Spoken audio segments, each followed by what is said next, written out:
Sarvamanthan news महाराष्ट्रामध्ये आपलं स्वागत। पाहूयात आजच्या टॉप 10 हेडलाईन्स।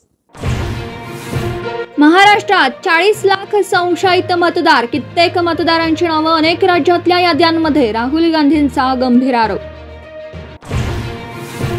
खासदार सुप्रिया सुळेंनी घेतली पंतप्रधान मोदींची भेट, संसदेत भेट झाल्याची सुळांची माहिती, भेटीचं कारण अद्याप अस्पष्ट।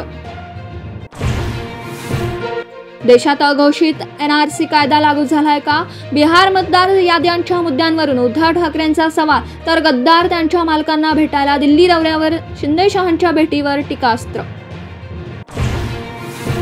युतीचा निर्णय घेण्यासाठी आम्ही बंधू समर्थ आहोत, उद्धव ठाकरेंकडून भूमिका स्पष्ट, तर इंडिया आघाडीमध्ये अटी शर्ती नसल्याचंही वक्तव्य। राहुल गांधींच्या निवासस्थानी इंडिया आघाडीच्या महत्त्वाच्या नेत्यांची बैठक, डिनर टेबलवर कोणती राजकीय रणनीती शिजवणारी याकडे लक्ष, उपराष्ट्रपती पदाच्या निवडणुकींबाबतही होणार चर्चा।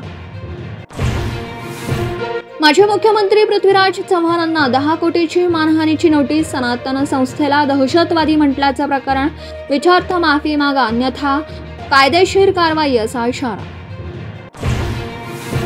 1980 पासून सोबत असलेल्या शिलेदाराने शरद पवारांची साथ सोडली, माजी आमदार बाबाजानी दुरानींनी केला काँग्रेसमध्ये प्रवेश, हर्षवर्धन सपकाळ आणि अमित देशमुखांची उपस्थिती।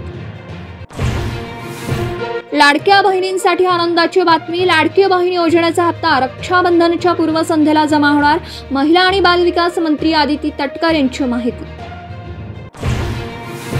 कुपवाड MIDC परिसरात पैशाच्या वादातून मित्रानेच मित्राचा दगडाने ठेचून खून केल्याची धक्कादायक घटना समोर।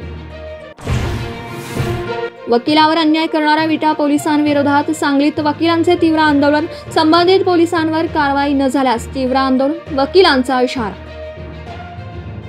सार्वमंथन न्यूज महाराष्ट्राला लाईक करा, शेअर करा, सबस्क्राईब करा।